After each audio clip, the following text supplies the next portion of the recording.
You've had a dynamic where money's become freer than free. If you talk about a Fed just gone nuts, all the central banks going nuts. So it's all acting like safe haven. I believe that in a world where central bankers are tripping over themselves to devalue their currency, Bitcoin wins. In the world of fiat currencies, Bitcoin is the victor. I mean, that's part of the bull case for Bitcoin. If you're not paying attention, you probably should be. Keep this headline in mind as you listen to this. Square adds 170 million in Bitcoin to enable quote unquote economic empowerment. Square, bottom line, adding $170 million. Now remember their first purchase was 50 million. Square's first purchase was 50 million. Now they just purchased another 170 million in Bitcoin. Square's average price for this $170 million buy was $53,000. Square's buying Bitcoin, and a lot of it, increasing their current holdings by a fiat amount of 3 times. They went from 50 million, bought another $170 million worth of Bitcoin.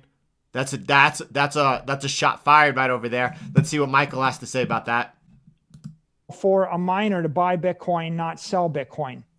It's rational for a miner to go public. It's rational for Square or PayPal to buy more Bitcoin. They might not, by the way. It's irrational not to. See that? He said it'd be rational, Tesla, Square, to buy more Bitcoin. They already put Bitcoin on their balance sheet. They already see what it's doing. MicroStrategy, Michael Saylor, setting the way. And now you're seeing company after company going ahead, increasing their holdings. This was what the Bitcoiners, this is what they foresaw happening. We've been talking about this as it unfolds, and we'll continue to do so.